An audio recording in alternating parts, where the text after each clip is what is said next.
warahmatullahi wabarakatuh. Hello everyone, welcome to English class. My name is Ghani Saraswati. I'm from Indraprastha Pagari University, Faculty of Language and Arts.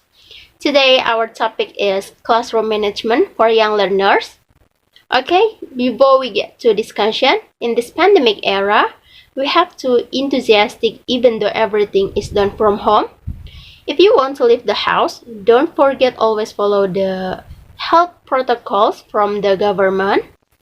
First one, wear a mask. If physical distancing is not possible, wear a cloth mask in the public to yourself and to protect others. Second one, avoid touching your face. Third one, keep your distance at least 1 meter. Fourth one, wash your hands frequently with soap and water for 20 seconds. And the last, if you don't fare well, stay at home. Okay, let's begin our study. Before we discuss about classroom management, we must to know the definition of management. According to Henry Sick, management is coordination of all resources through the process of planning, organizing, directing, and controlling in order to attain stated goals. And then the definition of classroom is a place for face-to-face teaching and learning activities, which can refer to a building or room to achieve certain goals.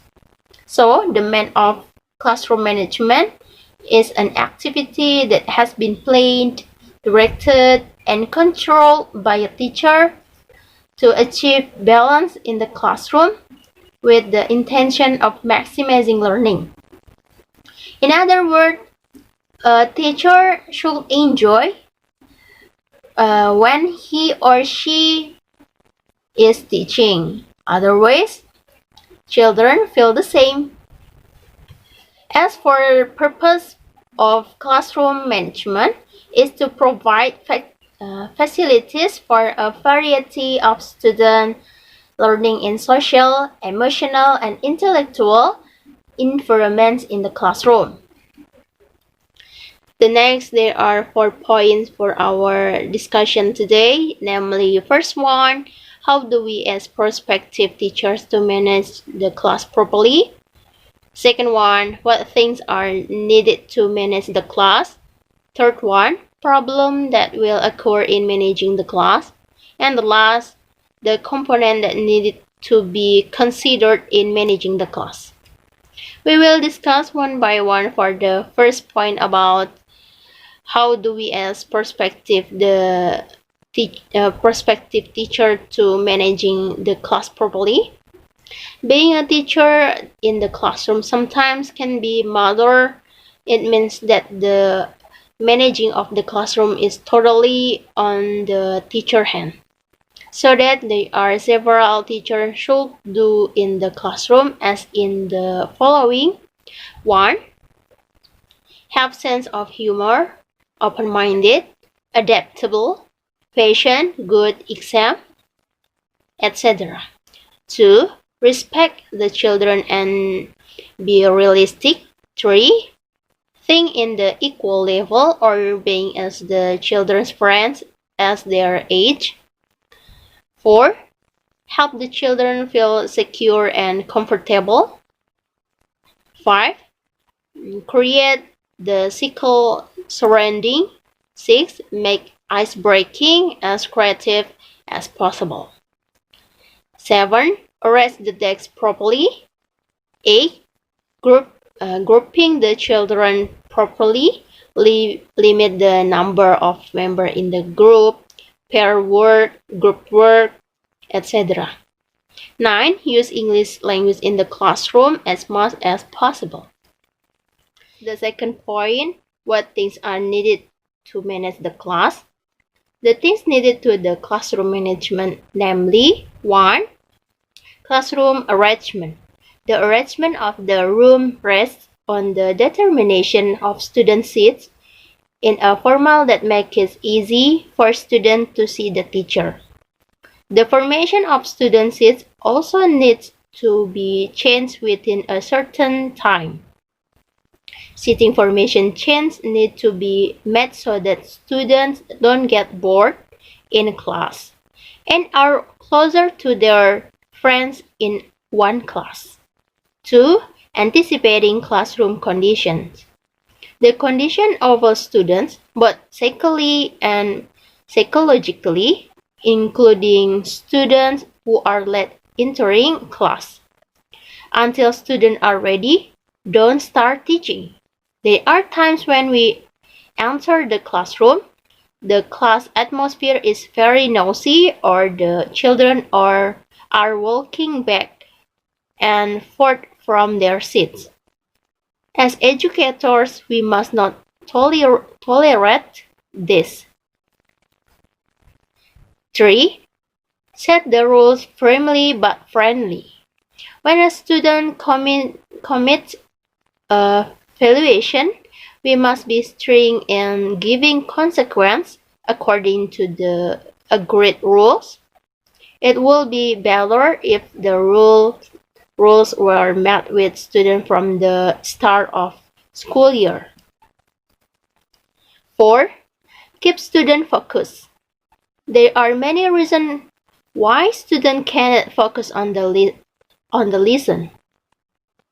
Can be due to sleepiness, boredom, fatigue, and other reasons. As educators, we must have many ways for students to stay focused on attention during learning. Some of the ways we can practice are by asking questions to students by pointing to students who look less focused. Inviting students to do ice breaking and other interesting surprises. 5. Serious but relaxed. Start teaching seriously if you have succeeded in getting students in an atmosphere like that. Adjust the learning rhythm in the relaxed manner, then get serious again, and so on. 6. Don't leave time blank. There are times when we finish teaching all the subject matter. We still have between 5 and 10 minutes left. As good educators, we shouldn't leave children idle all the time. During the student period, we can invite children to watch short films related to lesson, give question and answer, provide practice question and other activities. 7. Excited from the start of learning. Since the beginning of studying, we need to show good spirit. Don't let us look tired, sleepy, sad, and other bad moods. Negative feelings can make students discouraged. As educators, we need to learn to manage emotion. 8. Standing position while teaching. When teaching, the teacher needs to set a standing position. This aims to control all students. In addition, teachers should not turn to students too often because they are writing on the board.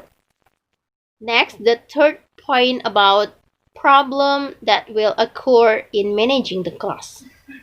The problem that will occur in class management are divided into 3 reasons, namely 1. Problem caused by teachers. Teachers lack a sense of humor, and then the teacher pays little attention to a student individually, and the last, the teacher speaks unclearly. 2. Problem caused by students. Students who are sick, and then students who don't do homework, and the last, students who are pessimistic and lack motivation to learn. 3. Problem caused by the environment. Home or family environment, and then residential environment, and then school environment. As for the step in solving class management problem, terbagi menjadi dua, yaitu preventive measure atau tindakan pencegahan. Tindakan pencegahan adalah tindakan yang dilakukan sebelum munculnya tingkah laku yang menyimpang, yang mengganggu kondisi optimal berlangsungnya pembelajaran. Nah, di sini ada contoh langkah-langkah pencegahannya, yaitu yang pertama, memberitahu akan hak dan kewajibannya sebagai peserta didik. Yang kedua, memperhatikan kebutuhan, keinginan, dan dorongan para peserta didik. Yang ketiga, menciptakan suasana saling pengertian, saling menghormati, dan keterbukaan antara guru dan peserta didik. Dan terakhir, guru hendaknya bersikap polos dan tulus terhadap peserta didik. Maksudnya di sini, ketika mengajar, guru bersikap tulus dan ikhlas dalam memberikan setiap materi. Oke, yang kedua, healing step or curative, atau langkah penyembuhan kuratif. Kegiatan penyembuhan terdiri dari beberapa langkah, yaitu 1. Mengidentifikasi masalah.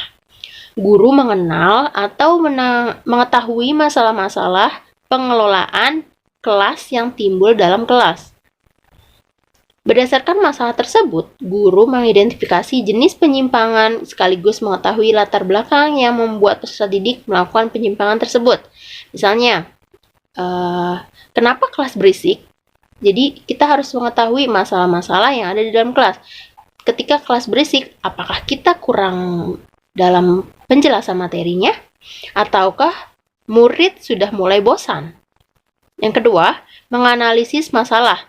Pada langkah ini, guru menganalisis penyimpangan peserta didik dan menyimpulkan latar belakang yang membuat peserta didik melakukan penyimpangan tersebut. Yang ketiga, menilai alternatif pemecahan. Pada langkah ini, guru menilai dan memilih alternatif pemecahan masalah yang ada di dalam kelas. And the last, the component that need to be considered in managing the class. The components that need to be considered in class management are 1. Teaching and learning activities. 2. Interaction or communication. 3. Class facilities. 4. Use of time. Okay, I think enough for today. I hope the knowledge that I convey is useful for all of you. Stay safe and healthy all. Thanks for watching. Wassalamualaikum warahmatullahi wabarakatuh. Bye-bye.